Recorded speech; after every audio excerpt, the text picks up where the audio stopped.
Senator Darren Bailey, Mr. Rick Heidner, and Mr. Ted Dabrowski. What we're going to do, if they'll come up here, we're going to draw for their placement, and then we're going to go over the forum rules. And I've asked Jefferson County Chairman Blake Jones to do the honors. And as our forum rules suggest, they're going to draw out of this canister for their placement, and it'll be from left to right, 1, 2, and 3. And that will also dictate how they'll start out the forum in their speaking. And I will read the rules, and then we'll get the forum underway. Let's give them all a round of applause before we get started. Wish them well.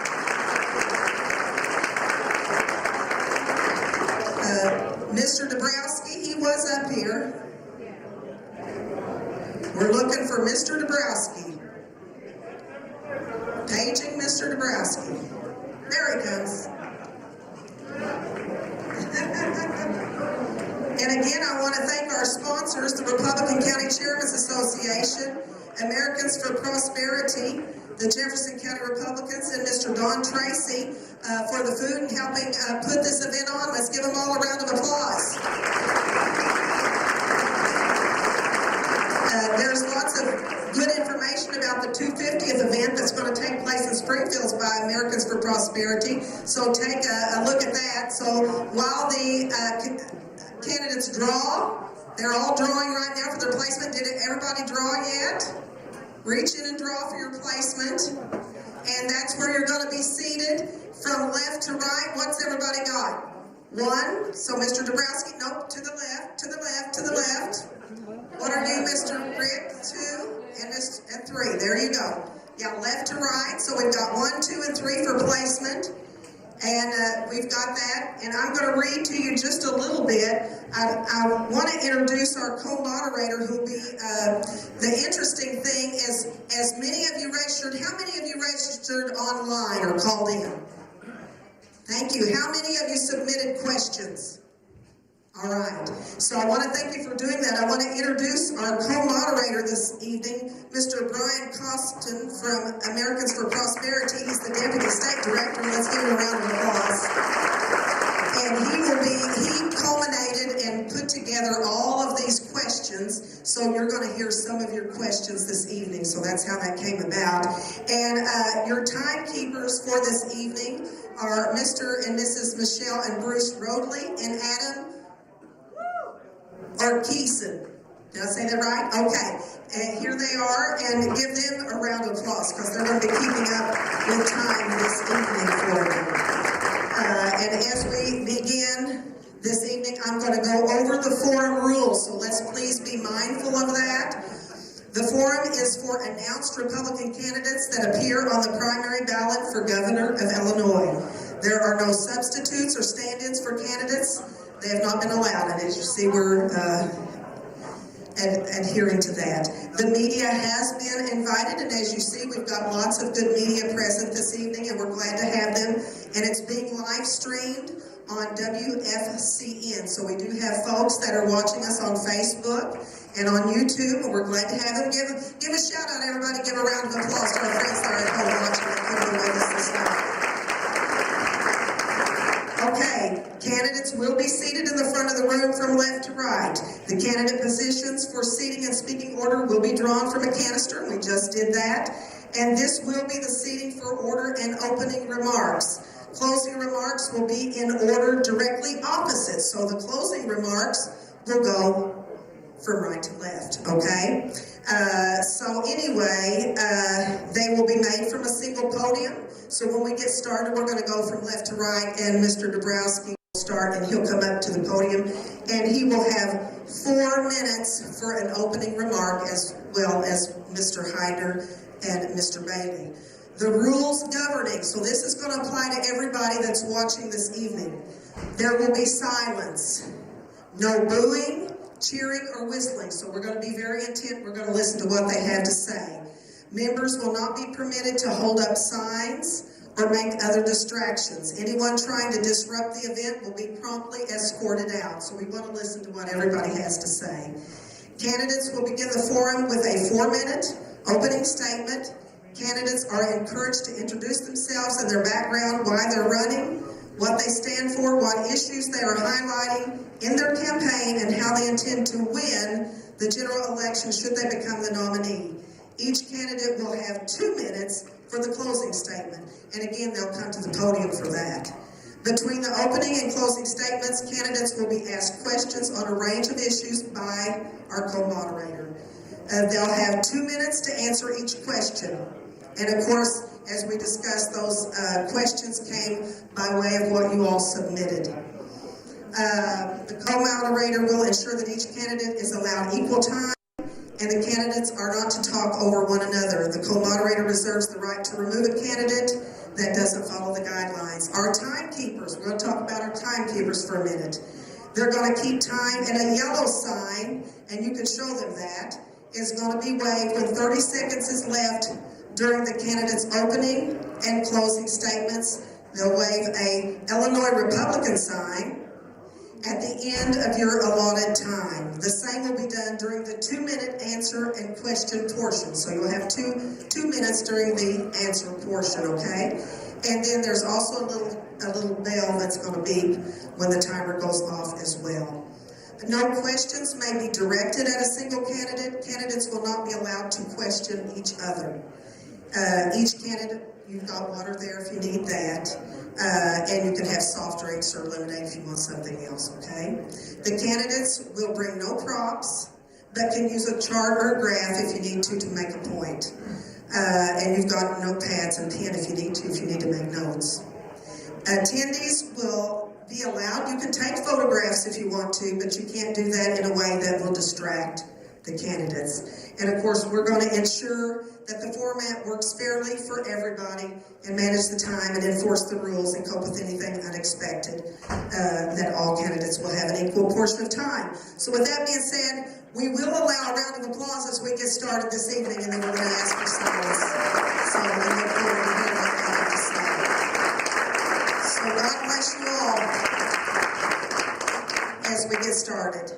And we're going to begin the forum. So with that, I'm going to turn it over to our moderator, and we're going to ask for opening remarks. You want me to go ahead and allow our first one? Okay. So we'll go ahead with Mr. Dabrowski for his opening remarks. You can come up to the podium. Thank you.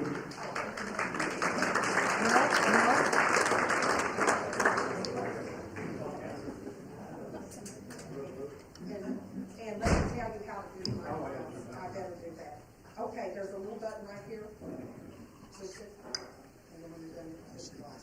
That's the trick. Good evening, everybody. Good evening. All right, thank you for being here. Thank you for allowing us to be here and talk to you all. So my name is Ted Dabrowski, and I'm running for governor. And Governor Pritzker and his Democrat supermajorities are destroying this state. They're destroying family values. They're destroying Christian values. Right? I mean, look at the DI in our schools and the boys and girls bathrooms. Look at we're the abortion capital of the Midwest. That should never happen in this amazing state. He's destroying economic security. Right? We're getting crushed with property taxes and gas taxes and all kinds of taxes. And people are fleeing the state because of that. And it's destroying the economy too. Think about it. How can a company like Caterpillar headquarters leave Illinois? Or Boeing headquarters leave Illinois? Or Citadel? Or Morton Salt? Tyson Foods? How can they leave our great state? They are destroying what we have here. And to make it worse, the safety issue has become a huge issue. The Safety Act, the failed Safety Act, the failed sanctuary policies, all that has been destructive. We have to get rid of all of those things. So in sum, what they've done is they've made physical security, personal security, it's gone for many people. Economic security is being destroyed as well. And so that means we don't have the opportunity that we should have in Illinois. And that's what we have to fight to get back. So that's the big deal here. We're all here for one big reason, and I hope you cheer if you agree with me, that we're here to get rid of Governor Pritzker. So I'm here to convince you that I'm the person who has the business experience, who has the policy experience, who's built a long experience to help solve Illinois' problems and get Pritzker out of office. I'm that person.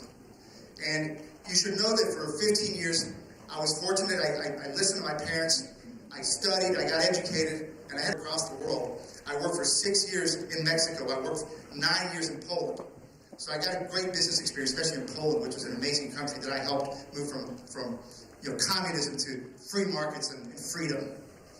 And the last 15 years, I've been doing policy work. For 15 years, I've been researching and writing and trying to recommend the solutions to fix this great state. So when you put all that together, I'm the person that can do that.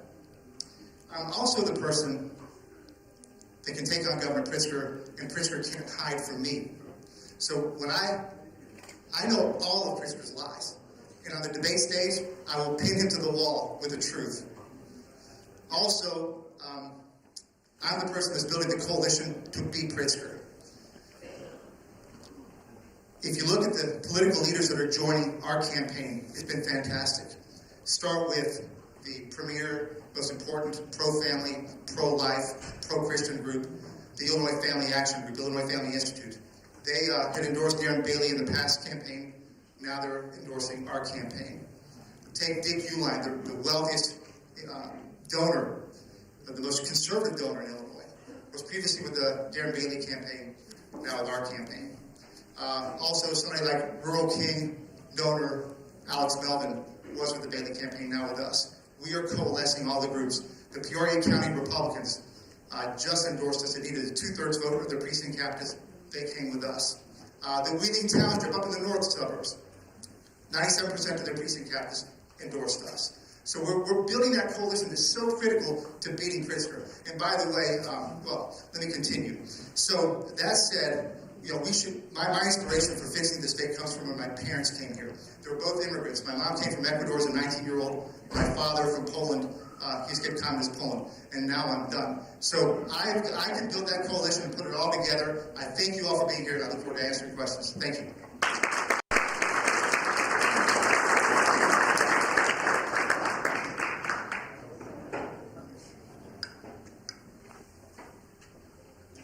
Good evening, everybody. My name is Rick Heidner, and I'm running for governor of Illinois. I'm a lifelong Illinois citizen, born and raised here by a single mother. When I was 1, my brother was 2. My mother and father got divorced, he left, and we never saw him again. So we together struggled, really had nothing.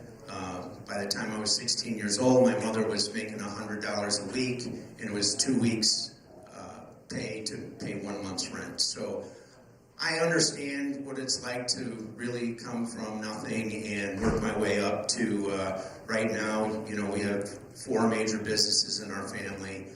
We employ about 800 people, about 280 buildings with 800 tenants, and that was a lifelong work ethic to get to where I'm at. It was nonstop work. So what I want to tell you is why I decided to run, because it was a late decision, even though my heart and my soul was pushing me to do it.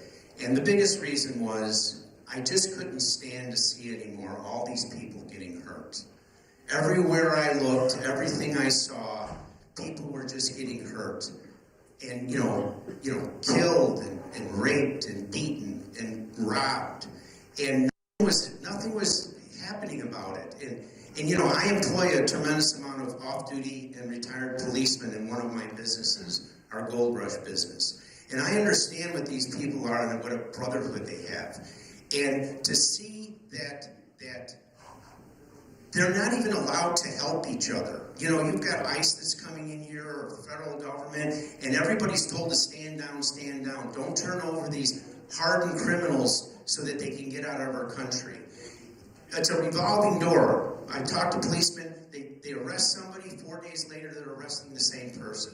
So I just couldn't stand to see J.B. Pritzker standing on the Illinois soapbox so he can go all over the country, bash our President Trump, so that because he wants to run for president. So that was a very compelling thing. The other part was when I was watching the fall session and listening, all they were doing was figuring out how they're going to take more money from you. What can we raise? More tolls, more taxes, more everything. We went from $38 billion when Pritzker got in office, and we're over $55 billion now on our budget. And I'm thinking to myself, where in the world are they ever trying to make money for Illinois? They're doing nothing to make money. Driving Ken Griffin out of here, one of the wealthiest men in the state, taking 1,100 of the best jobs there are. Who's going to replace all of that? Who's going to replace his charity that he gave hundreds of millions of dollars? None of it made any sense to me. And, I'm sorry, but when I looked at who was running in the playing field, and I just said to myself, I can't see anybody here that's going to beat him. Who's going to beat Pritzker? And that's why I decided to run. I mean, it was a tough decision. It was very, again, late, but here I am. So the idea here is that I want to come in, I want to fix things, I want to get businesses to come here, I want to generate jobs. No tax freeze, no hiring any taxes till we look at everything, clean everything out, make sure everything's efficient, and then start getting more and more businesses so we have a higher tax base just by more business, and then lowering everybody's taxes. We have the highest real estate taxes in the entire country. We have the second highest income tax. Okay, thank you. Appreciate it.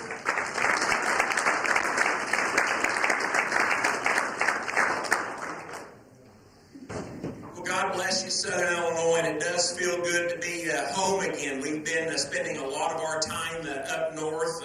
What was it, Tuesday evening? I finished up an event at 8 o'clock and drove 4 hours home for an early morning meeting yesterday.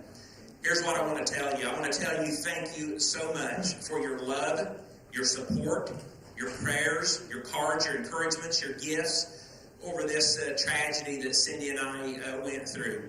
Your prayers are working, friends. Our prayers are real. Cindy and I feel them, and they're going to work for us and with us as we take back Illinois. Everywhere I go, everyone asks, where's Cindy? Well, she's with me tonight, so make sure you give her a big hug before we leave, because she's amazing. 6 months ago, I had no intent running for governor. I was fine at the farm, and I was just decided that we're just going to park it. We tried, we did what we did. Thank you for your support during that time, and we were going to enjoy grandchildren. And I shared this story a lot, and you know me, and you know where this comes from. But it was an early morning, a Sunday at 2:30 a.m., and I got up and I could not sleep, and there was just a tugging, a yearning at my heart. Cindy came into my office at 5 a.m. and said, "Darren, what's going on?" I said, "Cindy, I can't get this. I think we need to run for governor again. I think we can do this. I think we need to be obedient to this calling." So many of you here tonight know what I'm talking about, and that's why I'm running. So then we had to kind of do the real work. We had to ask the questions, and some really smart people came to the table. Can a Republican actually win? And that's a hard yes. Can a downstate farmer win? And that's a yes as well. And then what needs to be done differently? And some wonderful people came to the table, and that's where J.B. Pritzker has gifted us the message. It's affordability. We stick to that message. Property taxes, utility bills. Everyone in this room knows someone who's left Illinois. Everyone. And why did they leave? They left because they can't afford to live here. And that has got to be fixed. Safety. You heard the stories earlier. 1,600 vacancies in the Chicago Police Department alone. And now, guess what? The people in Cook County and Chicago and Peoria and Kankakee and even right here in Mount Vernon, you realize that someone could walk up to you, douse gasoline on you, put you on fire, and be right back out on the street a half an hour later. Something is very wrong with that. That Safety Act and the Trust Act must be appealed. There is no working on that whatsoever. Education. By the state's own standard, we're failing our children. 70% of the children that we graduate day in and year out, they cannot read, write, and do math at grade level. Friends, that's our future. Our factories, our businesses around here, they can't find the qualified help to keep going and to grow in Illinois. We all know what the problems are, and we really know what the solutions are. But here's what Illinois needs. Illinois needs someone who's proven that will stand up, say what needs to be said, do what needs to be done. Because too often we've seen that we've elected people who get into these positions of power and authority, and they waver. Because Springfield, it's a tough place. Chicago is a tough place. You've seen me in action when I stood against Pritzker. You've seen me in action when I refused to obey the mask mandate. I've educated many of you. Many of you are precinct committee people because of the encouragement of my message. I will stand for you and I will not waver, and you know that. God bless you and thank you.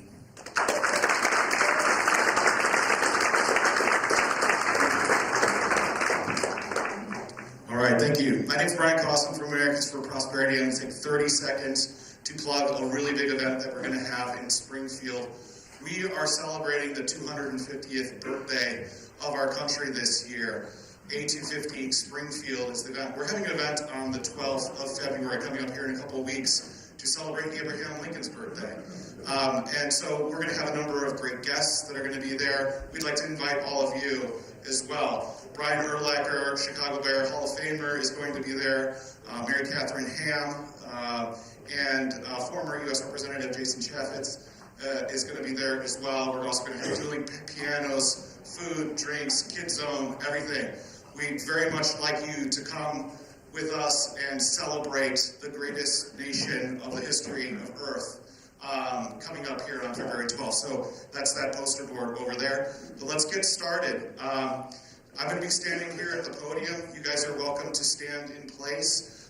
Reminder, 2 minutes for every question, but let's go ahead and get started, shall we? Thank you very much. So question number 1. What would be your top 3 legislative or executive priorities if elected? We're starting with Mr. Dabrowski.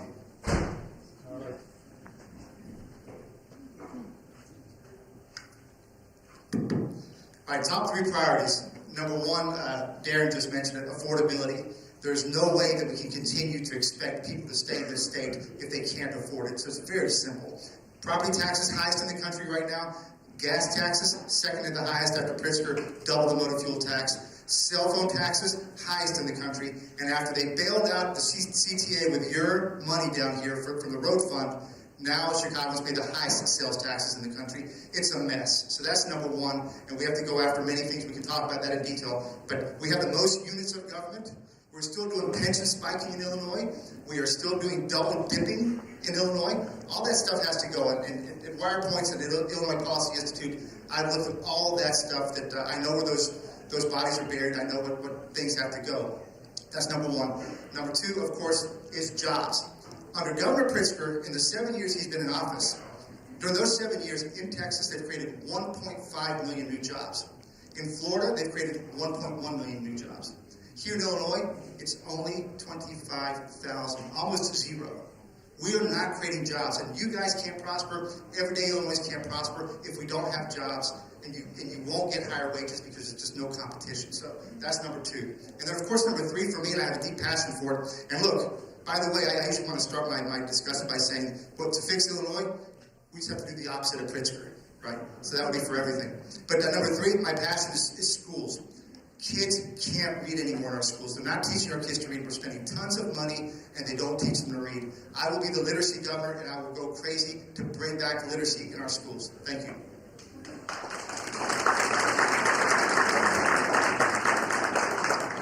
Well, the very first day I'm repealing the Safety Act. That's gone. That's absolutely gone.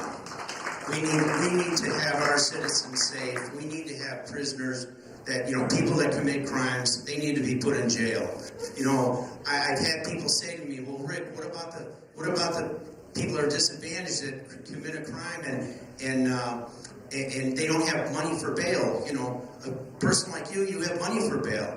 Well, whether you have money for bail or you don't have money for bail, I have a real easy way for you not to need bail. Don't commit a crime. Just don't commit a crime. That's it. The second thing is we're a sanctuary state. And I think we should be a sanctuary state, but sanctuary state for our veterans. If we want to spend all of our money on illegal immigrants, why can't we take care of our veterans? We're paying for hotels, we're paying for all these things for all these illegal people that cross the border, and a lot of them are criminal. That's something that I think is so important, that we should take care of the veterans. I'm one for school vouchers. I think we should have school vouchers. The idea of that one is let's say it costs us $30,000 per child here. I want to make these schools accountable for how they're teaching our children. When you make it something like that, then what's going to happen is if they want to keep the children in those schools where they're getting all the money, then they're just going to have to teach them well. If not, I want you to be able to put your child, if it's $30,000 and we give you a $15,000 voucher, you'll be able to put your child in a private school or something like that. It'll make them accountable. Because as far as I'm concerned, when I look at especially the north part of the state, the schools have actually become a political part. That's what's most important to them. Darren.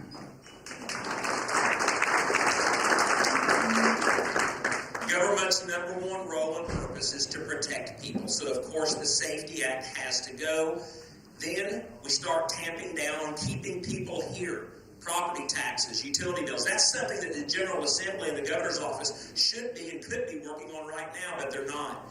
We look at taxes. Do you realize that Indiana and Iowa have half, their corporate tax rate is half of what it is here in Illinois? So when you see this bill in Iowa and this bill over in Indiana, and they're saying, hey, we want to take some of the counties, guys, that's a business grab is all that is. That's genius is what it is. Continental Tire, how long are they going to stay here if we continue at this rate? And then finally, education. I've served 17 years on the North Clay School Board of Education. Cindy and I started alternative education. It's all about the placement of the people and all these agency heads. But the biggest thing of all is we can stand here and we can tell you what we're going to do. We're going to do away with that. We're going to do away with this. The reality is we have got to work together to make this happen. And I love it when I'm up north because I tell the constituents, find out who your state rep is, find out who your state senator is, and ask them if they served with me, what do you think of Darren Bailey? And they're probably going to tell them that, well, we don't agree with anything that he does or says.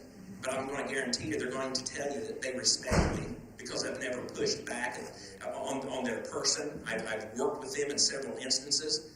That governor's office is going to be open at 6 a.m. in Springfield every day. That table's going to be sitting there with plenty of chairs around it, and we are going to do the hard work to make Illinois a better place for you to live and survive, for you to raise your children, for you to stay safe, and for us to bring more business and people back to this state to grow the economy, which is the ultimate answer.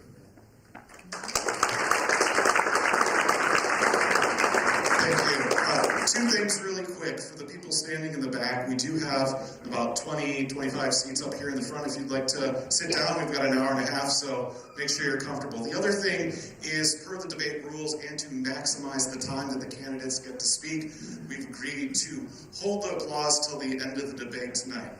So we appreciate your enthusiasm, but those are the rules, and we want to give them as much time to speak. Next up, our second question. We got a lot of submissions similar to this question. If elected governor, what concrete strategies would you use to expand the electorate, work across the aisle, and actually implement your agenda in this political environment? Starting with Rick. Well, again, I've done a tremendous amount of business throughout the state. A lot of business in Chicago, but really everywhere. So I can tell you that I have relationships on both sides. I've always been fair. I've developed a tremendous amount of properties and created a tremendous amount of jobs. So I have friends that are Democrats. I have friends that are Republicans. I've worked with both of them. I've always been around, and I've always been reasonable, and I've never asked for anything. And I'm telling you, I'm going to have an open door policy for any legislator to come into my office or call me on the phone. And one thing I'm going to do when that happens is the very first thing I'm going to start talking to them about is, you can talk about anything you want to, but we have to talk about term limits. I want term limits. I think it's so important. If we had a 2-term limit for a governor, trust me, I would not have to be standing here right now. There was no way in the world that I needed to do this. And again, if it wasn't that J.B. Pritzker was able to run a third time, then I wouldn't be here. But I can tell you one thing, I definitely can work with both sides. They respect me so much. And I've had many people, both sides, reach out to me and thank me so much for running, believe it or not, on the other side too. And I think that resonates. I really think that resonates. So we all have to stick together. Who wins the primary? I'm hoping that everybody helps the winning candidate. But of course, I hope that's me. So thank you. Thank you.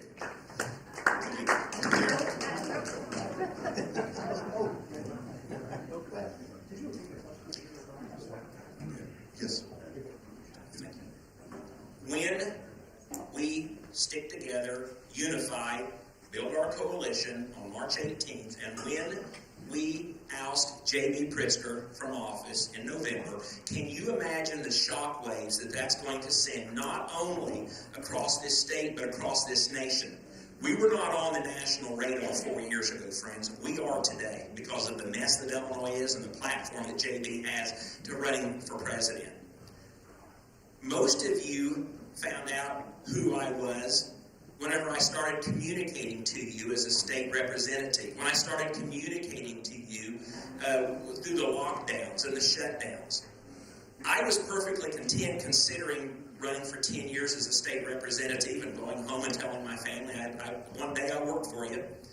Then I was moved to the Senate. I thought I was going to serve for 10 years. I wanted to move to the Senate because of the opportunity to have twice the influence with twice the territory. And as the movement developed in 2022, and I began to realize that, gosh, the governor's platform, that's what we must have to educate and inform the voters. So I truly believe that after November and upon inauguration in January, I think that because of affordability, because of safety, because of education, I really believe that everyone's going to be forced to the table to have this conversation. And as we begin to work together and come up with solutions, it's going to open up doors for us just to continue on and expand what we need to do in Illinois. Friends, you know how hard I work, and I'm going to work even harder upon getting elected in November. Thank you. Repeating the question, if elected governor, what concrete strategies would you use to expand the electorate, work across the aisle, and actually implement your agenda in this political environment? Thank you, Brian. I think what's important is, first we need to win that election. And so when we talk about building coalitions and getting the votes, something that I have found very fruitful for me is being half Latino and half Polish. I can go campaign with the Hispanics in Chicago, speaking in Spanish. I've been going to their churches, making the rounds, and meeting a lot of very family-oriented, very conservative Hispanics. I've also done the other side, which is the Polish side, the Slavic side.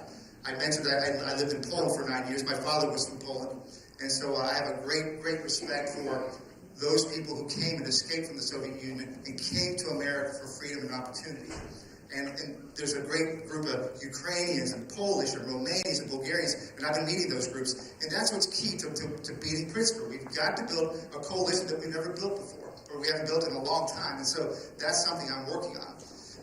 And so that's to get elected, and that's key for doing well enough in Cook County and the suburbs to beat Pritzker. When it comes to legislative work, one of the things I'm most passionate about, I mentioned, was education. And those of you who know my work at WirePoints and have seen our work make it to the Wall Street Journal and everywhere, I have exposed how bad things are.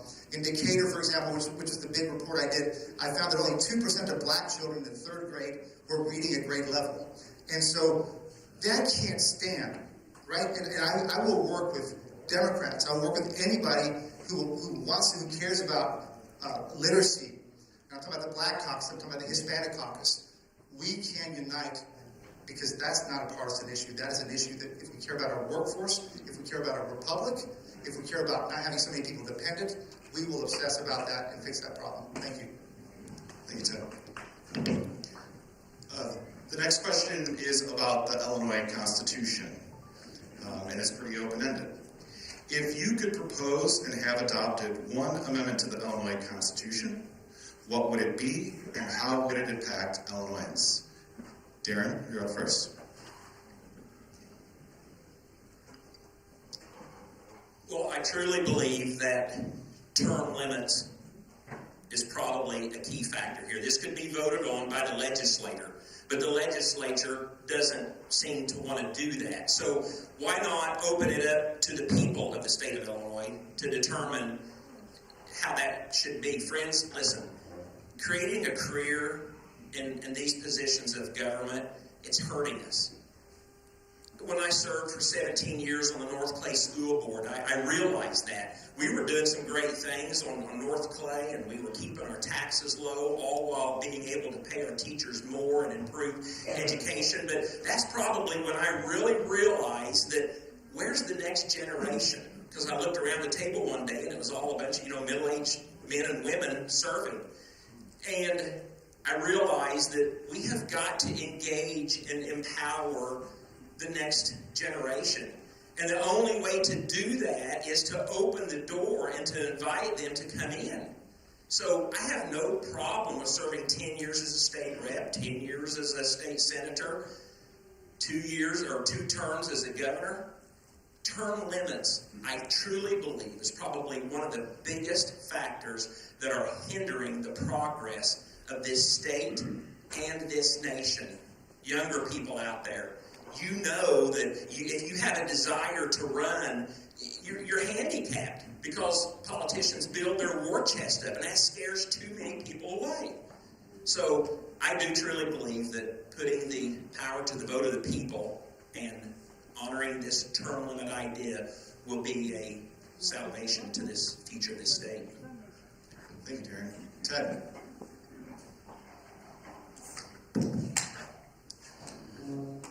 We talked a lot about affordability, and we all know that the property taxes and all the various taxes are the highest in the country. And so one of the things that I care about a lot is bringing fairness between the private sector, the ordinary Illinois workers who work hard to make ends meet and who pay the bills for our public sector, right? We need to make the situation fair between them and the public servants who work for our state. And we know that we have some of the strongest public sector unions in the country right now. And Amendment 1 was passed a few years ago. If you guys remember Amendment 1, they called it the Workers' Rights Amendment. And that codified the power of the public unions into the Constitution. Now, that's great for the public unions, but I will ask anybody who's here in the private sector, do they have anything codified for them in the Constitution? And the answer is no. You don't have guaranteed contracts, you don't have guaranteed raises, multi-year contracts, none of that. So for me, I really want to see fairness between the private sector, who pays all the bills, and the public sector, who does the work. There's got to be fairness there. Because if we don't have it, it'll continue to be too expensive here. And I'll give you the example of this. We have the most units of government in the country. It will be very hard to reform that and have just a normal number of units in the country. We have 850 school districts in Illinois. Who wants to guess what Florida has? 74. So we have massive bureaucracy. We have to reform some of those things. And so Amendment 1, I think repealing that would be a big effort. Thank you. Thank you, Ted. Rick? Well, I'll tell you, this is my 11th or 12th time doing this now with these gentlemen and Mr. Mandrick too. And, we're very, very much like-minded, okay? So, obviously, term limits is huge for me, absolutely huge. And Darren's already gone over that. And I don't know if I can do this constitutionally or how I do it, but I want to re-empower our policemen. I want to make sure that they can do their job and they're not afraid to. One of the things that has happened, as of the last few years in Illinois is a criminal can actually sue a policeman civilly. So if he's arresting somebody and he's got to take him down and that criminal breaks their shoulder, a policeman can be sued personally. Here's a man who's serving us and doing his job, and he can lose his house.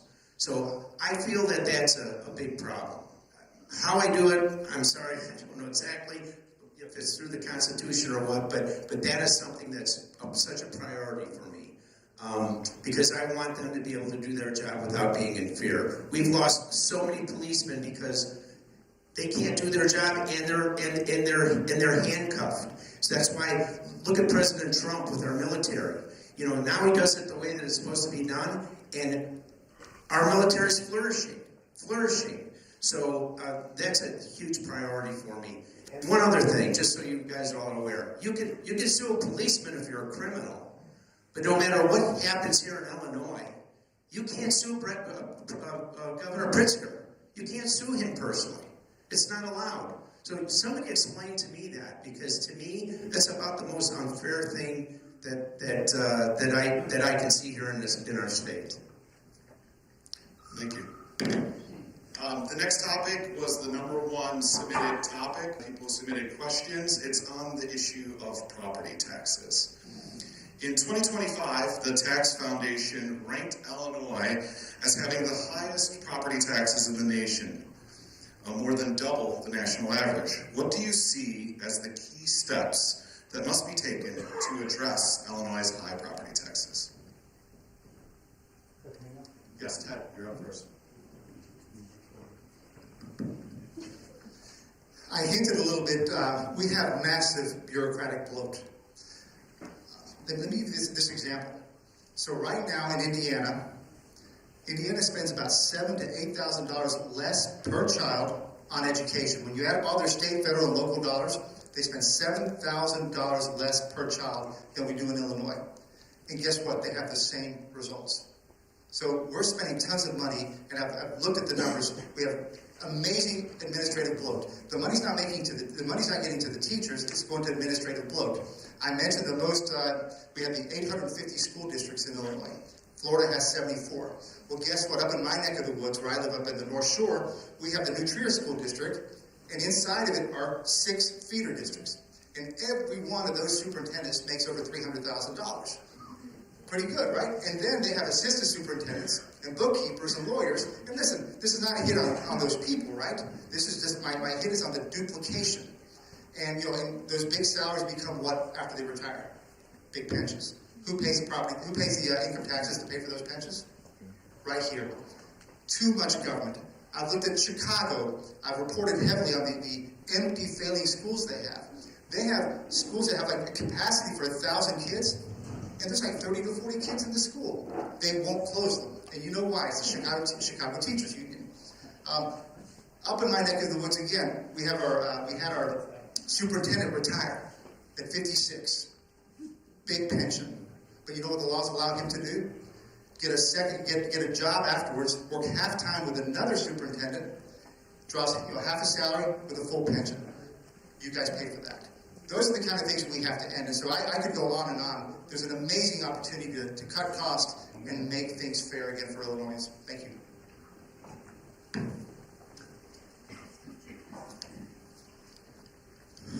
Well, this is one that resonates with me pretty good, because I've got about, again, 280 buildings, and about 250 of them are here in Illinois. And I fight property taxes every single day of my life. And there's no sense to it, by the way. I don't care who you are or what you do.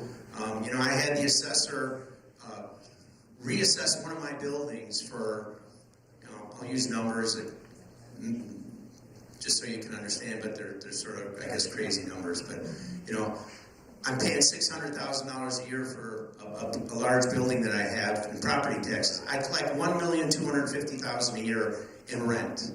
And the assessor comes and reassesses me and says, my tax bill is going to be $1.3 million. I go, how can it be $1.3 million? I only collect $1,250,000. Tenants can't pay. They're having a hard time. Their theory is we'll just charge the tenants, if you have triple net leases or whatever. So, you fight and you fight and you fight. And again, it all goes to this huge pot of money that just gets wasted and spent and spent and spent.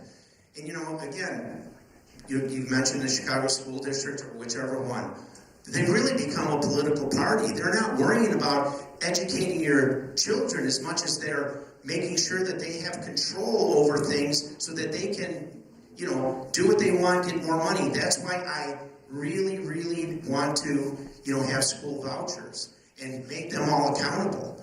If we use school vouchers, if you go to a private school, your kids, you put them there, and the schools go down, then we're going to sell the schools that we don't need, or we're going to rent them to the private schools so that they can educate our children properly. So that's what I feel when I.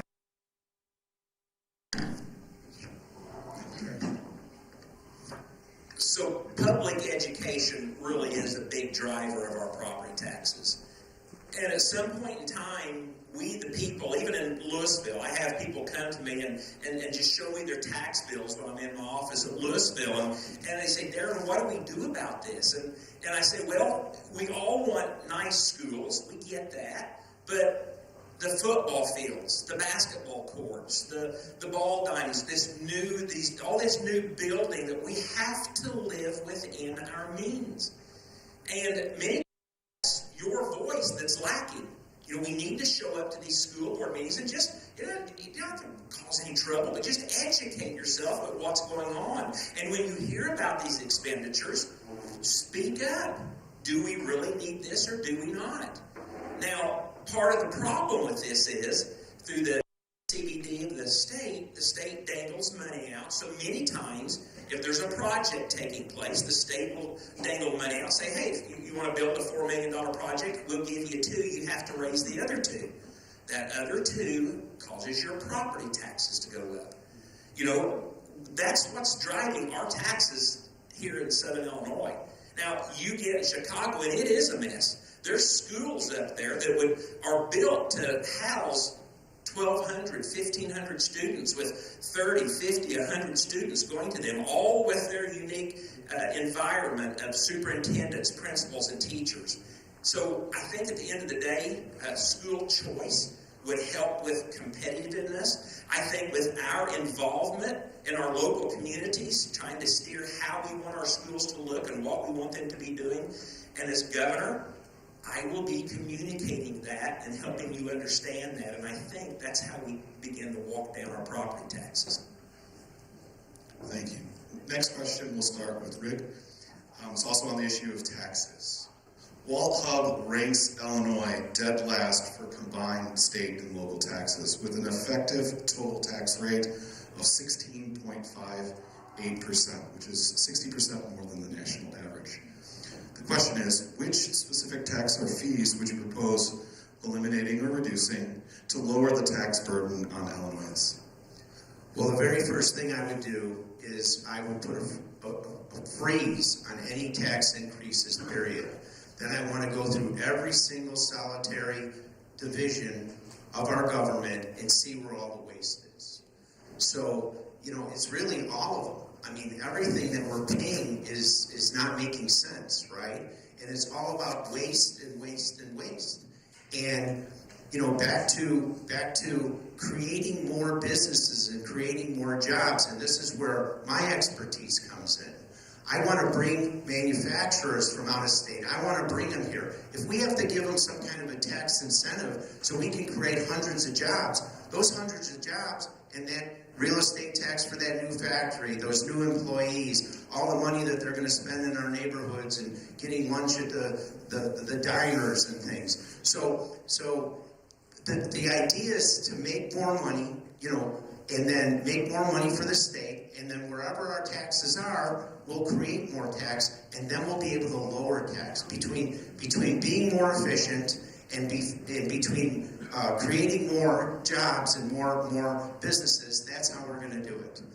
And I know that it'll resonate. I know that it'll work. I've done it myself so many times. You give a little bit of money, and then you create tremendous money when you build something. Thanks, Darren. So I got involved in this journey in 2017 when my state representative supported a 32% tax increase. Illinois had been without a budget for several years, but the answer, of course, was more money. The budget in Illinois in 2017 was $32 billion. So with the new raise, the following year, 2018, it became $34 billion. Today, it's $56 billion. And over the last 8 years, a combined compounded new tax investment or from your pocketbooks of almost approaching a little over $60 billion. And what do we have to show for it? Every problem we have, J.B. Pritzker and the Democrats believe that more money is the issue. Schools having problems, throw more money at it. Mental health, let's toss a few million here. Every issue, every problem, the answer is more money. We know that's not the case. So when we get done here this evening, I'm going to carry this pad of paper and this ink pen around with me. And what I would love to do, you come up to me. I sit sometimes and I think, what are they going to tax this coming session? I want you to give me an idea. I'm going to write it down. I'm going to write your name down. We're going to do something fun with whoever wins that, because I guarantee you there's new taxes coming. We must live within our means. And the ultimate answer listen, our Doge program, you've all seen that. Blueprintforillinois.com, you looked at it. We are going to weed out and do something that's never been done before and tell you where all of your money is going and even where it is coming from. That is the answer for Illinois, and that's the only road to success for this state. Ted? Okay, I want to be really ambitious about taxes. And I want to take something from the playbook of Indiana. Indiana a few years ago said, we're going to cap our property taxes on our homes at 1% of the home value. 1%. Now right now they're lower than 1% in Indiana. We're close to 2%. We're the highest in the country. Under Governor Pritzker, we were number 2. Now we're number 1. So my ambition is to, let's target a 1% cap. That would be fair. That's about the national average. Now it's going to be hard work to get spending down to get there, but that should be our ambition. The other thing I want to do, we can't continue to be number 2 in gas taxes. We all know it when we drive next all to our neighboring states, how much lower gas taxes are. And for those of you who travel a lot, it's a killer. It's unfair. It's regressive. It hurts our lower income people. So let's bring the gas taxes down. And then the other one that I want to work on. Missouri just announced that they're headed towards zero. Florida has a zero income tax, right? Tennessee has a zero income tax. Texas has a zero income tax. And guess what? They have paved roads and schools. Surprising, right? We should start getting our rates down.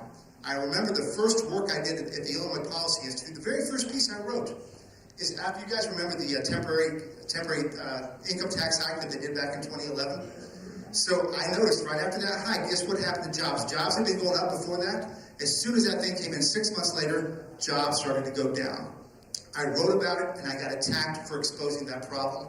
That's how long I've been fighting this problem. So what I want to do is get us back to 3% income tax rate and start working our way down. Thank you.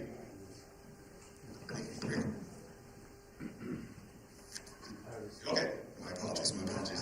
This next question will go to Darren first. It's on a topic we just briefly touched on. Since 2019, the Illinois gas tax has increased by 157%.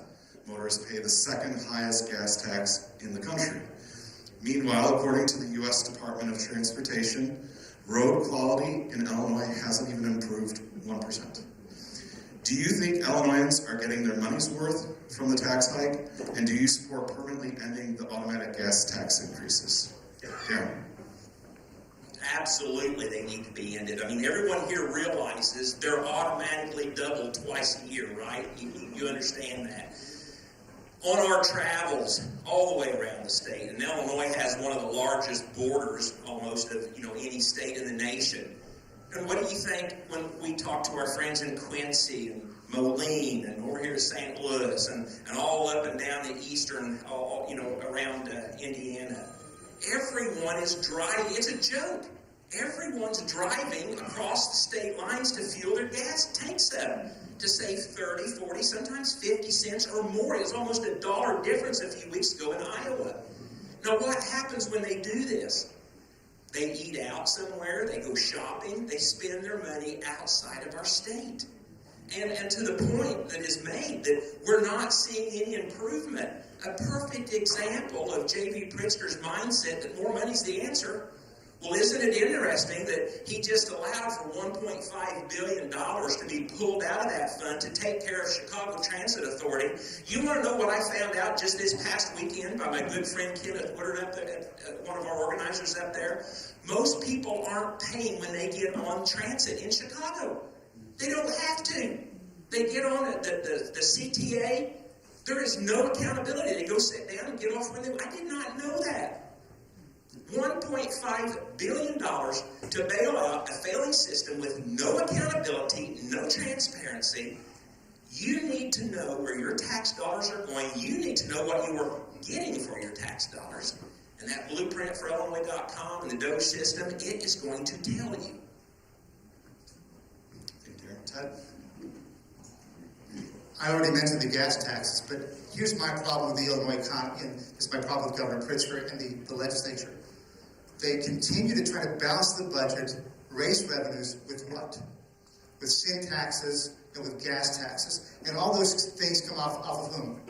The working class. The guys who are just guys and gals who are trying to work hard to make ends meet, right? So you see what's happened with the budget.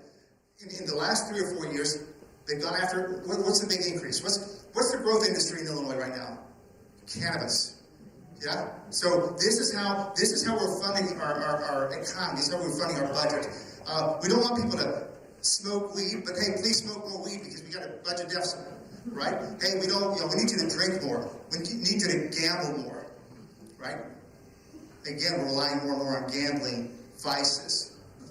And gas tax, right? It's a killer. We can't continue to balance our budget on the backs of the working class. You know what we need? Real companies moving back in. Not all these advice companies. We need manufacturing companies, right? By the way, one of the big donors to our campaign, he mentioned that putting more money in Illinois is not happening.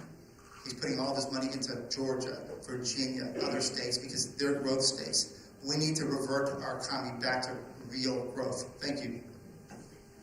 Thank you, Rick. Well, thank you again. Yeah, I mean, everybody's leaving Illinois because it's cheaper to live everywhere else. I mean, how many friends do I have that are fairly wealthy people that go somewhere and live for 6 or 9 months so that they don't have to pay the taxes here, that they don't have to pay the taxes there that we have to pay here. So, sometimes less is more, right? If the gas tax is down, and, that's one of the 4 businesses that we have. We own two actually that have to do with fuel. One's Ricky Rocket's Fuel Centers, and the other one's a gas distribution company. So, with the higher tax, everything costs you more because it'll cost so much more to be delivered. But if you lower the taxes the right way and you get more business again, okay, then everything, more people come, more jobs are created, and you create more money and more tax by just doing more business. You just do more business. One of the other businesses I'm in, I have a 17% increase in tax. 17% increase in tax since J.B. Pritzker has been in office. And, this is a business that they were hoping to make $300 million a year from, and it was all supposed to go to infrastructure. And instead, raise. They're collecting over $1 billion. $1 billion, and it's not enough. And, they just want to raise it again and raise more. So it makes no sense. It's just none of it makes any sense. Look what happened when President Biden was in, and gas went to $5 a gallon. I mean, my God, everything went up. Everything went crazy. Why? Because that's the way everything gets delivered.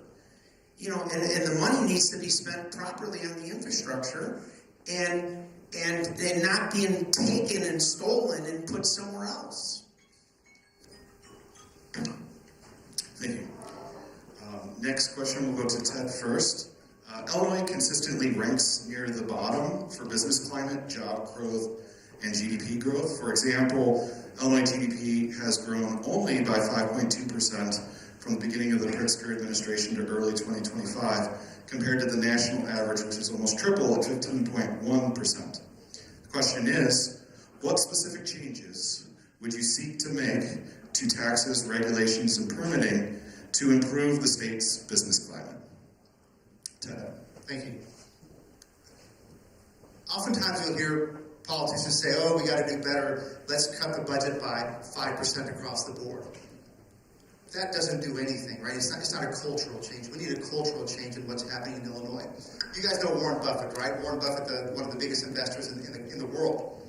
He said a few years ago, I will not invest in Illinois because of all the pension debts the state has.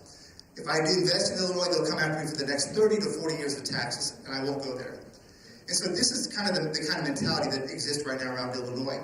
I met two big real estate, global real estate investors in Chicago. They told me, both of them separately, they will not put a penny into Chicago right now. They don't trust Chicago. This is what we're up against. So we have to have somebody who leads this state, that's me, who changes the culture. And I want to do something kind of like what Mitch Daniels did in Indiana. When he took over, he saw a whole fleet of state cars. He said, wow, we have that many cars? He went out and put a penny on for each car on the tire. And a week later, he went out and checked how many cars had not been driven. He sold them all, right? And that's a change. I want to change things like, let's get rid of pensions for our state lawmakers. Just get rid of them, right? Let's cut their salaries in half so that they think differently. So they don't think that they're lifetime lawmakers. I'm done, but there's so much we can do to change things. Thank you. Thank you. Rick? Oh, yeah, you're right. I still have 30 seconds. Sorry. So we have to make big changes. I'm going to give you the controversial one, okay? Pensions. We have the biggest debts in the country by far. What we need to do that's constitutional and fair is move all new workers to 401ks, just like everybody else has in the private sector. Let's do something that's fair for everybody and that gives public sector workers control over their own retirements and not leave it in the bureaucrats' hands. Thank you. Thank you for my 30 seconds. Did everyone get to answer the question? Just want to make sure. Yeah. Okay. Yeah, I thought so. So, Rick, I'll repeat the question. Yeah. The question is, what specific changes would you seek to make to taxes, regulations, and permitting to improve the state's business climate?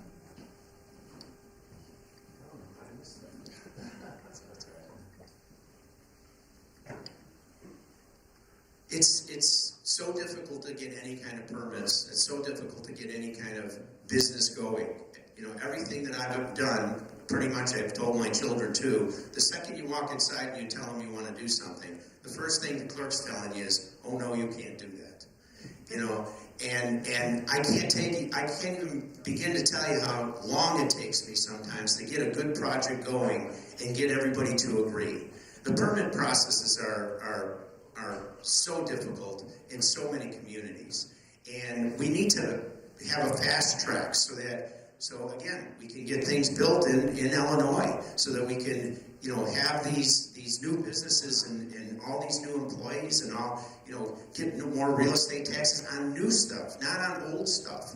And they make it so difficult, and we need to streamline all of that. So that's something that I've lived with for the last 40 years, and it doesn't get much better. There's a few good villages that I've worked in. Belvedere, Kankakee was very good to me. Chicago is probably the worst, to get anything done in. Even, Cook County, anything out there. But, all that needs to be resonated and changed. I mean, to make some fast track so that we're not in a difficult situation to grow.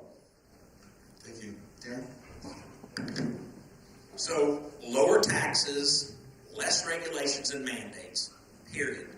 When we begin to do that, obviously, we're going to start attracting businesses and families back to Illinois. Illinois is in a prime prime location because of our Great Lakes, because of our rivers, because of our rails, because of our roads. When we start attracting business and families back to this state, then we get this economic engine working again, and that takes the burden off of you and I on our taxes, and we can begin to grow again. Friends, I cannot emphasize enough the waste, the fraud, and the abuse that I believe exist within our budget. Every year it continues to grow. Every year the answer is more money. Let's open this thing up. Let's show you where the dollars are at. Let's then begin to hold people accountable who have created or who are benefiting off of this waste, fraud, and abuse. And when we do that, we will give people and businesses confidence in Illinois again. There are a lot of changes that we need to be making, but we have got to have someone sitting in the governor's seat who's willing to do this and get started day one. Because some of these things are going to be difficult calls. We need this environment that I have established of communicating to the people all over this state. That's what's going to turn Illinois around. And regarding our pension system, there is light at the end of the tunnel, friends. If state workers, they need to have the option to go to a 401k plan if they so choose. But I'll show you later on. I'll show you later on my Facebook Lives that a 401k plan actually equals more out of your pockets to make that happen. State leaders, they've been the fault of this pension system. Once we get people responsible to make this happen and work, it'll work. Thank you. This next question will go to Rick first. It's going to change topics to education. Last year, Illinois saw major legislative battles over homeschooling, prompting an unprecedented outpouring of activism. Homeschool families filed witness slips and warned that new regulations would infringe on parental rights. What is your view of homeschooling in Illinois, and where do you draw the line between parental freedom and government oversight? Well, I'm for homeschooling too, and I'm not saying that for the vouchers that I'm talking about because that has to be looked at a little bit differently so it doesn't get abused. But I can tell you for sure that the education system throughout the entire state has been just screwed up. My wife just talked to me a couple days ago, and she said, "Rick, you got to tell people, our kids are older, 34, 31, 30, 27, and we have a 17-year-old. And all the times that we were raising those kids, the older ones especially, and we have grandchildren now, so we know what it's like in those schools. My wife would always go in there and help, and she would go into the classrooms and she would participate. Now they lock you out at the door. They're not telling you what they're teaching your children or what they're asking your children. It's unconscionable. You have every right in the world to know what is going on with your child in that school. The books, I went and I spoke in Barrington at the school district, the filthy books, in my opinion. I told them, I said, in my convenience stores, if I was to sell this to a child, I would be put in jail. I would be put in jail. It's crazy. So I like homeschooling. I think that people have the right to do that, and I believe in private schools, and I believe in school vouchers, and I think that'll make the teachers that we have and the schools that we have be or they're going to lose their jobs because they're not going to have any customers. The customers are your children. The customers are you.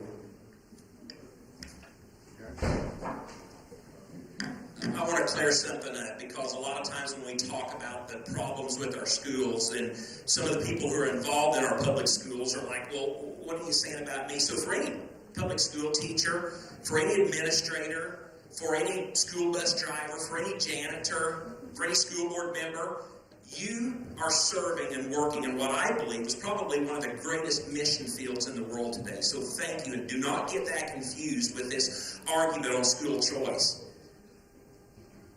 It's not your fault what's taking place in our public school. It's J.B. Pritzker's. It's a radical government that exists in Springfield that shoves these mandates down upon you. And that's how important it is to have someone in the governor's seat who understands this situation. That's what's different about Aaron and I. We've worked from the ground up. Precinct, instead of coming and thinking that, well, we have all the answers and I need to be your governor. I served for 17 years on the North Clay School Board of Education, the last 12 of those as board president. Cindy and I went on to create alternative Christian education, full armor Christian Academy. We're going to have the Robertsons at Alney tomorrow night. If you're able to come over and join us, it'll be a wonderful evening. If there's one stainless spot so far that we have in Illinois, it is the fact that homeschooling is left untouched. But they're coming after it, and you know that. And we've got to stop that dead in its tracks. School choice, the voucher system, the parents should be able to decide where you want to send your children and educate them. And I believe that we can work together to protect homeschooling and to grow school choice. Thank you. Ted? There's no doubt in my mind that we cannot allow the government to touch homeschooling. They're going to try, but we cannot let them. So homeschooling is a private right, is a constitutional right for parents to control their children. And we can't let the public unions and the public sector get in there. School choice is my most passionate issue.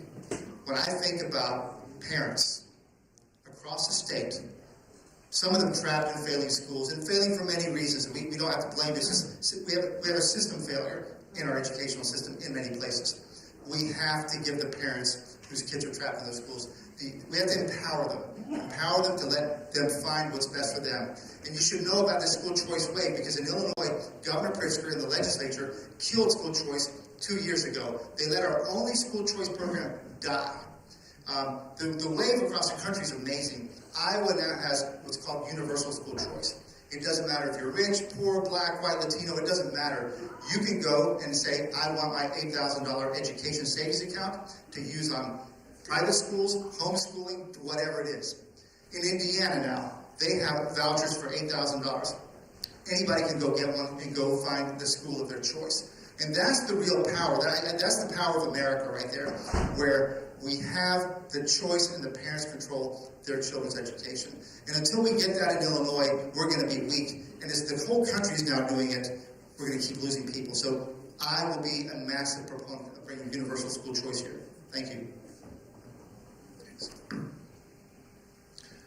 Next question. This will go to Darren first.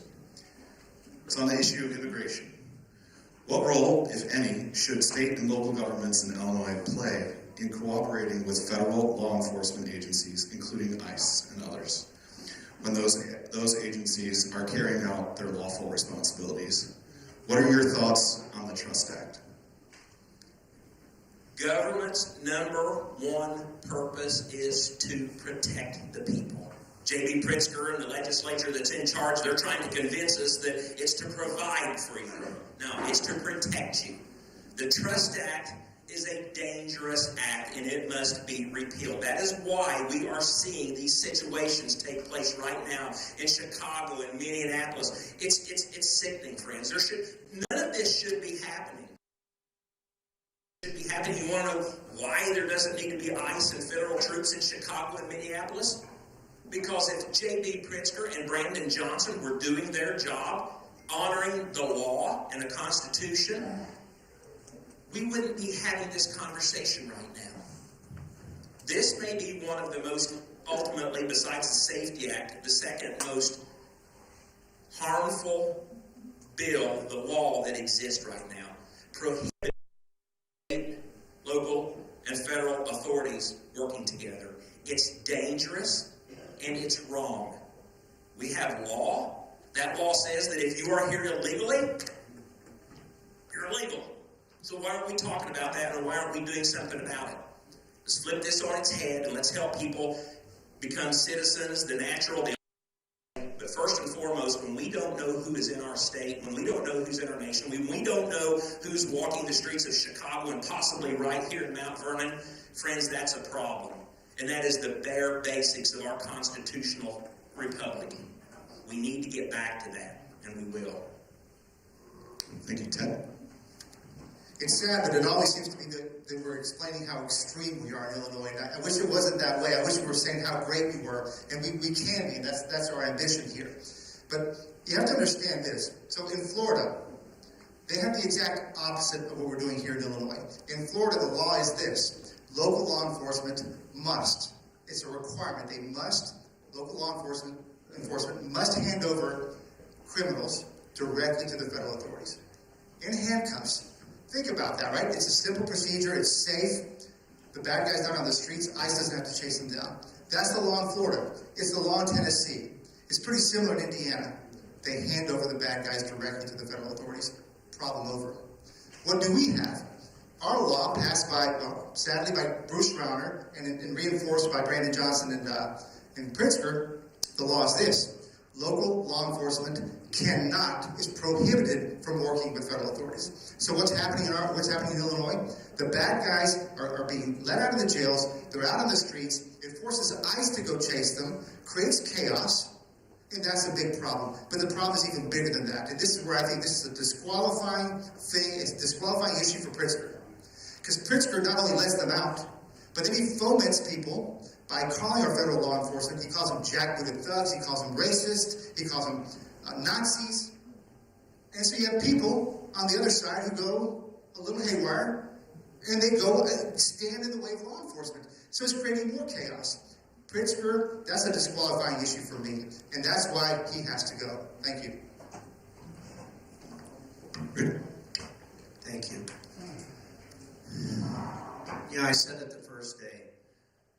If we would have cooperated with ICE and the federal government when they came here, they would have been in and out of here in about 6 to 8 weeks.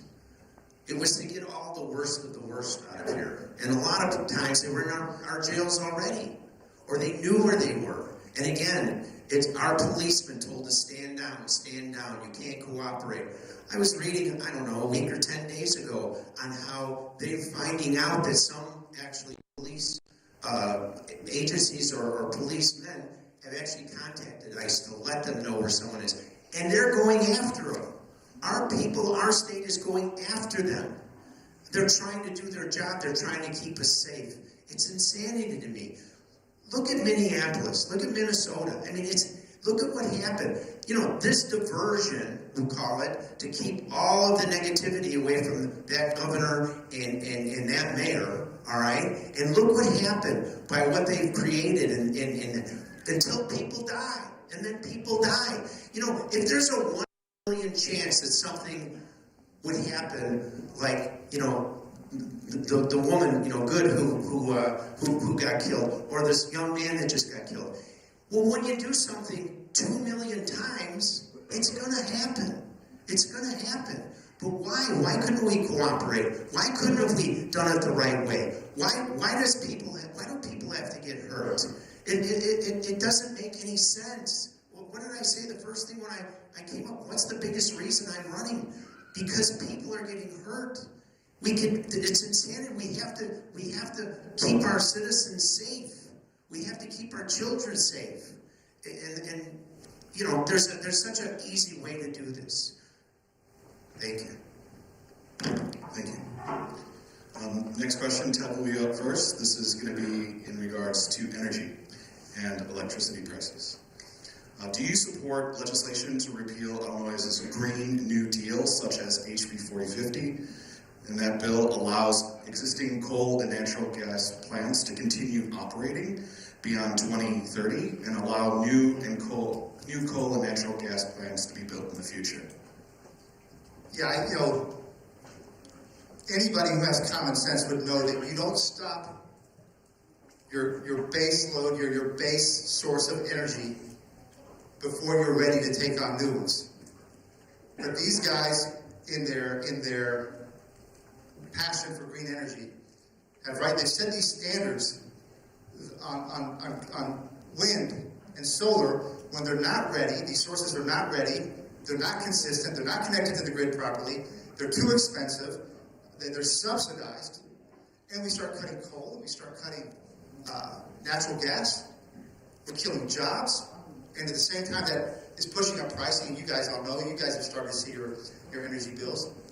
I had a chance just a few weeks ago, I guess a couple months ago. I went down to the Nighthawk coal mine. Amazing. And I love being down there. I love being with the workers. And afterwards, I had a chance to speak to 150, real men. And I could see, that their passion for the work. Our crazy policies out of Springfield are killing their jobs. So we have to be smart about it. So yes, we should unwind the crazy. Look, everybody's going to be for new sources of energy when they're affordable, when they're reliable. But until then, we have to protect our current sources. So we have to get rid of the extreme green agenda, get back to common sense, and then be smart as we go forward. Thank you, Ted. Please hold it close. Rick, thank you. So, yes, we have to keep our coal industry going. It's ridiculous that we talk about getting rid of it. We don't have enough energy. And with all these AI and all these data centers that are coming in, it's driving the price. They say it's going to drive the price of electricity and everything up so much. I feel that those places, those businesses should be paying more than we do, and it should just be divided up by the whole state. They should be paying a premium because they're using a premium. Also, we can go back and look at, nuclear energy now because, 30, 40, 50 years ago, it's different than it is. It's very compact now. The scare of saying the word nuclear, but it's just like a car. You have a car back in the 60s and 70s, we're getting 6 and 7 miles per gallon. Now we get 20, 25.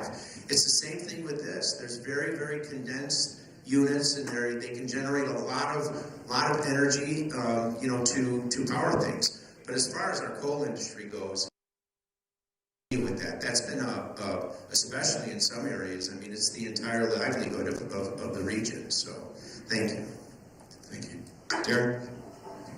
Well, everyone in this room knows that we're sitting on lots of oil, we're sitting on lots of coal, and we're sitting on lots of natural gas. And unfortunately, J.B. Pritzker, and with his mandates and the crew that he's working with, they said, you've got to stop it. You've got to start building solar panels. You've got to start putting windmills up. And it's not working, is it? When I started serving in 2019, Illinois was actually a net exporter of energy. Did you know that? And today, because of bad deals that have been made, we rely on energy from other states and sources. So when we run out of that energy because of all the new developments with data centers and AI and such, then we have to go out and we have to shop for more. And that's why, back in August, the AMRA bills almost doubled. That's why, for us on REA, we're going to take a hit in about another month. We're going to start seeing it. So, friends, we must get back to the basics of reliable energy. And I'm telling you, one thing that I've discovered that's different from this campaign from 4 years ago, when you hit people's they will thinking of because of the energy price. Everyone under the governor's office, and they start offering some relief.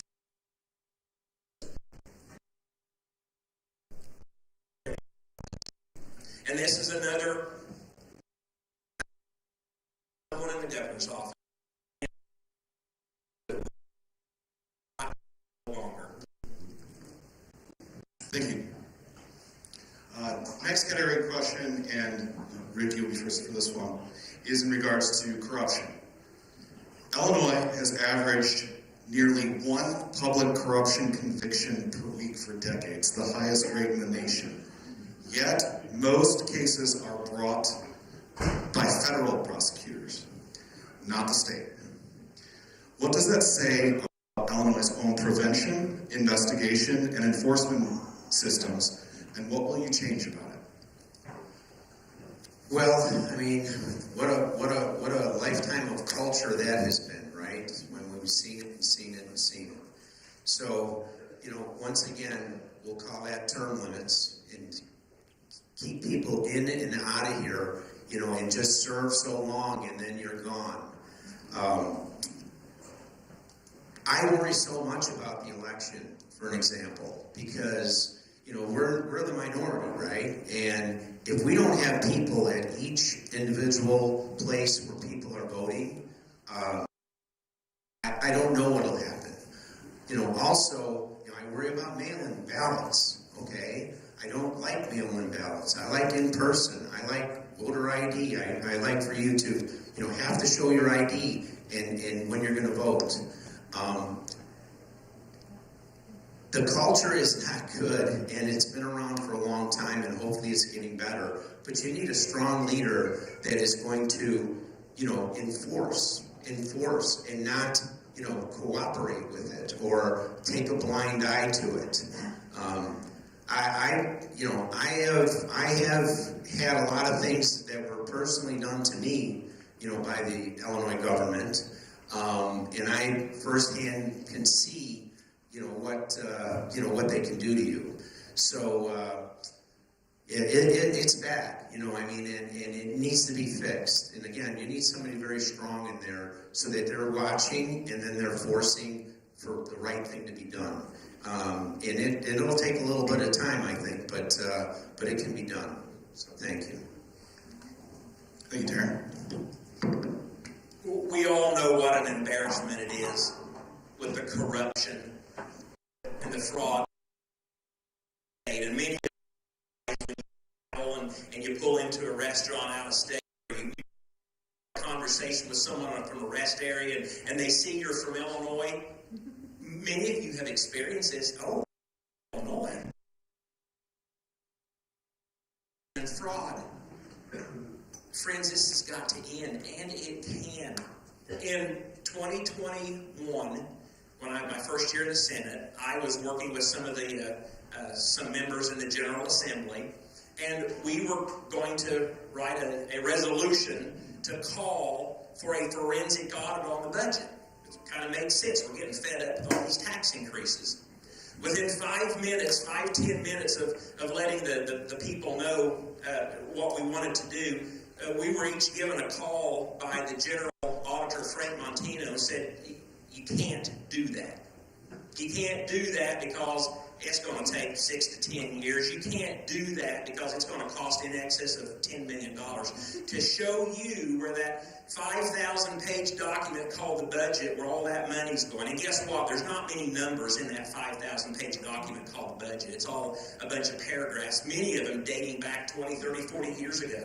It's time to open this up and show you where your money's going and where it is coming from. And that is exactly what our DOGE, our Blueprint for Illinois, will do. 2 weeks ago today, 2 weeks ago Tuesday, we unveiled this. And within 24 hours, someone discovered that over $180 million of your tax dollars was funneled to Pritzker's Hyatt hotels.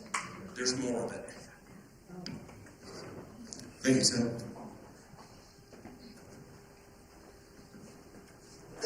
I think we all know what a big impact DOGE made initially in the Trump administration, and I've been excited that we're all talking about DOGE now, and it's my opponents and I will all be looking at that. But I've effectively been doing DOGE for about 15 years, and for me, I've been exposing the problems, and I love this like with the Wall Street Journal. I remember when we first started doing work at Wire Points, the Wall Street Journal would call us and say, "Hey, is this true?" And then they'd review the numbers, and we talk about it, and they'd say, "Oh, good." And they would include our work in the editorial board pages. It got to the point where I'd wake up one morning, and our work would be right there in the Wall Street Journal, and they never called me, they never asked me anything. They trusted our data, they trusted who we were, and they trusted our messaging. And that's the kind of work I've been doing for a long time, data-centric, not hyperbolic, proper messaging, so that we can be trusted. Now, what's interesting about this story is that I do that outside of government in a small group called Wire Points. Imagine the power of the governor with the control of the departments who already knows all this. I am doing DOGE day one when I enter. This is natural for me. It's what I do. I know where these bodies are buried, and we'll expose everything. And the corruption hates sunlight. Corruption hates sunlight. It was amazing. 4 years ago, Darren Bailey and Governor Pritzker had a debate, and in that debate, the moderator asked Governor Pritzker a question about the work we've done on education and how kids can't read. And this is an amazing thing.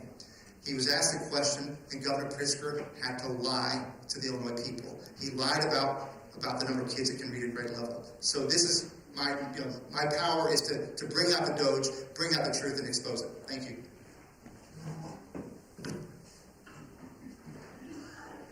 Okay. I think we're going to have time for one more question, and then we'll have closing statements.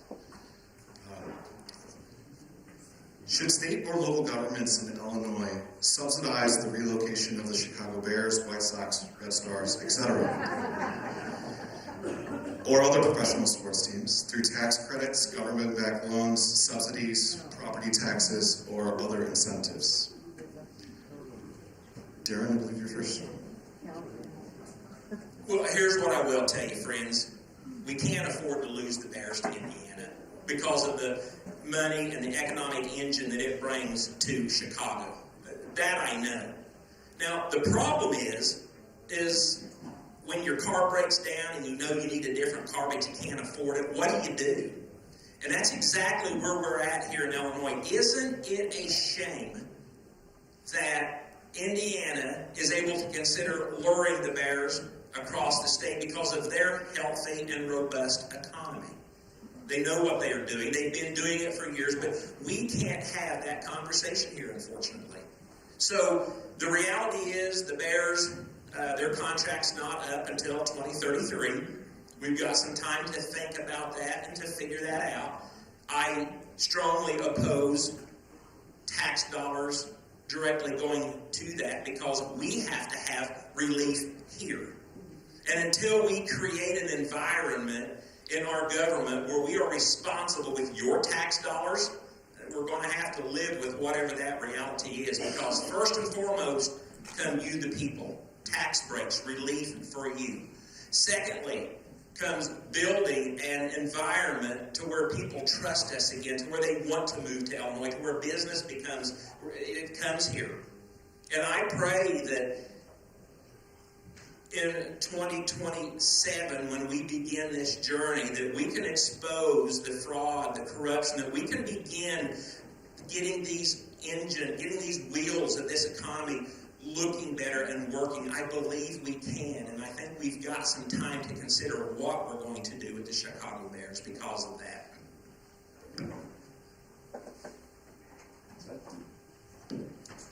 Yes, we can't stand here and talk about how expensive it is, how crazily unaffordable Illinois is, and then say we're going to give a bunch of money to the Chicago Bears. Now, I'm a huge Bears fan. Love the Bears. Want them to stay here. Want them to stay in Chicago. Of course, they could move to Arlington Heights, but I want them to stay in Chicago. But we've seen big sports franchises start to move towards fully funding themselves. And I like that already the Bears have said they don't want public money. So now what's left is, can we help with the infrastructure and all that? And I think that's a discussion about public infrastructure that benefits everybody. That's one discussion. But direct subsidies to the Bears, no way. But I also am very cautious about deals, and we've seen deals like the Goshen, right? If you guys know Goshen, Pritzker gave $500 million to a Chinese-owned, communist-run EV battery maker. $500 million. He took money from you, and gave it to them. And we don't want governors who have that kind of power. Our power as governors should be to create a thriving economy where the Chicago Bears says we have to be in Chicago, we have to be in Illinois. And that's what we have to get to. We can't think that we're going to keep buying off companies as our people get hurt or as our people leave. So we have to do things a smart way. Let's get the right economy growing. Let's get the right kind of economy, and we'll be successful that way. Thank you. Well, I heard you all alone when the question was asked, And I have a different mindset. I'm really sorry, but I'm going to tell you what it is, because I've done this, and I hope I can get one or two examples out of it. But we can't lose the Chicago Bears. Thank God, I really think they don't want to go to Indiana. But they bought that property in Arlington Heights in 2023. For 3 years, nothing's happened. And, they've rented for over 100 years. And as a businessman, and if I own the Bears, I would want to own my own property. And they're not looking for a turnkey, although that's, what Governor Pritzker wants to make it look for. They were looking for help with the infrastructure, is exactly what they were wanting help with, which might be 35% or so of their total amount that they're going to spend. But we're going to get a Superdome. We're going to get the Super Bowl. We're going to get hundreds and hundreds and hundreds of millions of dollars of money just for the Super Bowl when it comes here. And being in Chicago, that's tough. There's no good areas there I won't go to a Bears game. I'm not going to deal with all that. It's too much. 326 acres in Arlington Heights, okay? It's way more than just the Bears Stadium there and parking. It's going to be restaurants. It's going to be bars. It's going to be gas stations. It's going to be hotels. It's going to be condominiums. It's going to be offices. It's going to bring in hundreds and hundreds and hundreds of millions of dollars in tax dollars every year. And again, they have every right to own their own property and get a little help. So I'm going to use a real quick example. Hopefully I can get two in. In Midlothian on 147th and Cicero, there's 6 acres sitting on the corner, dilapidated, torn down car dealership, 15 acres next to it, okay? I go to the city. I says, I have this idea. I'd love to put a Ricky Rockets Fuel Center there. I didn't see the 32nd one. Anyway, no, okay, thank you. Okay, just first of all, I wanted to say thank you to our candidates. Before we do closing statements, I just wanted to remind you guys of the rules. We're going in reverse order that we did from opening statement. So Ted did opening statement first. So now Darren is going to get to do his closing statement. It's 2 minutes. You can use this podium. I'll step away. But I just, again, wanted to say thank you to all of you for being here tonight.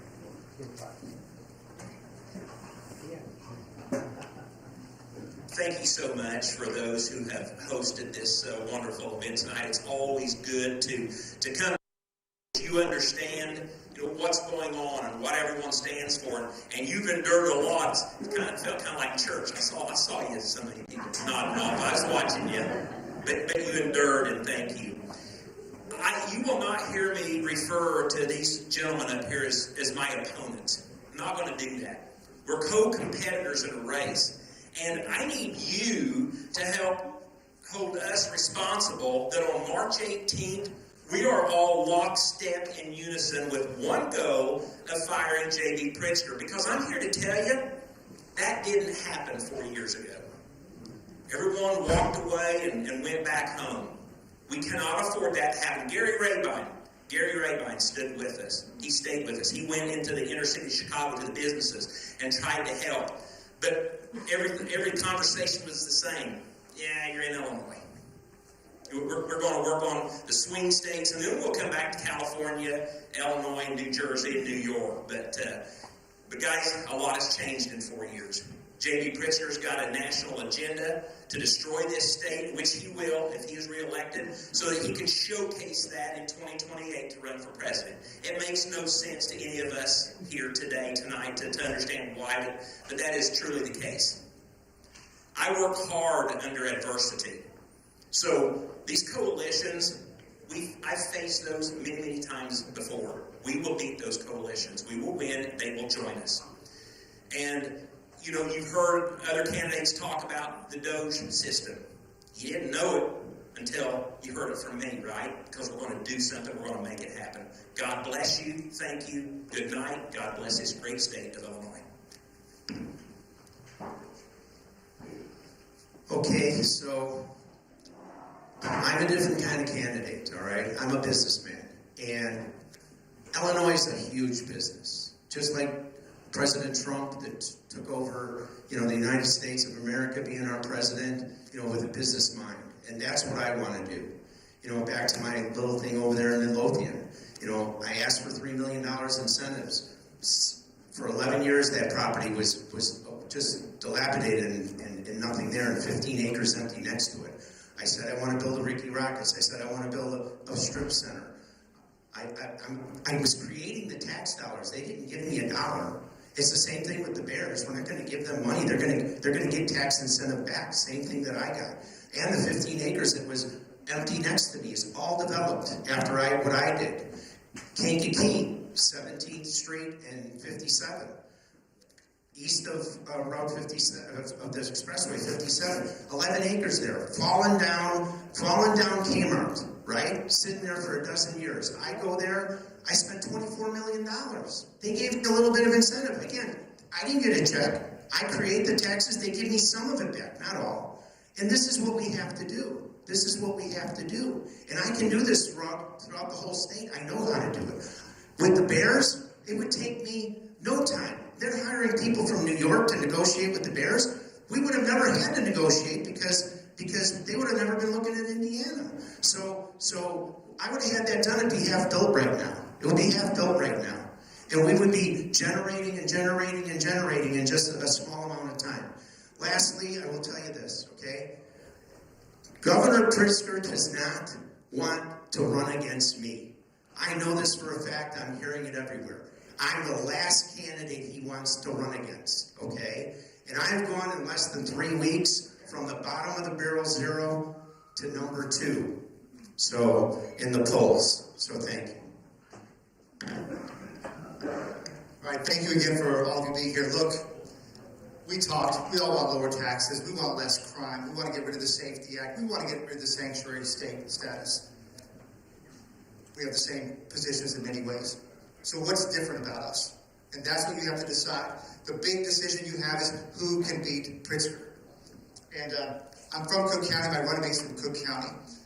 We have the ability to operate across that space. But what you need to know is, or what we need is a new face that can build the coalitions. I mentioned those to you earlier, and who can bring and attract people. I mentioned attracting new voters by going to the ethnic groups, by going to the Latino groups. Okay? But we need a new face. I supported Darren Bailey last time. I supported it strongly. But we need a new face that could win. We also need to make sure that the people we put into power are going to do the right things. One of my co-opponents here donates to people like Kim Foxx and Brandon Johnson. And that's an important point because it makes him a deal maker, and that can be an asset to him. However, when we talk about corruption, when we talk about trying to change things in Illinois, those things matter. And I think I'm bringing them up because you should know, and if that's something that you value as a deal maker in Rick, great. But I think that giving money to Tony Preckwinkle, Kim Foxx, Brandon Johnson makes it very difficult to think we're going to get change with that. So I urge you to look at my platform, tedforillinois.com. Thank you for being here. I love being in Southern Illinois, and thank you very much. Nobody cares, Doug. Let's give all these candidates a round of applause. Have you enjoyed this evening? Gives you a good look into all of them. Sheriff Mendrick sends his good wishes and blessings. He was hoping to be with us this evening, but he had an unexpected last-minute conflict. And I know we had some statewide candidates. Give them all a round of applause. We had one that was running late. She had some trouble on the freeway with her car, her tire. Let's give a round of applause for Pamela Denise Long. Pamela, come say hello, just a quick hello. So hi, I'll make it quick. Thank you for staying around. My name is Dr. Pamela Denise Long. I'm happy to be here with you. I'm running for U.S. Senate because I'm tired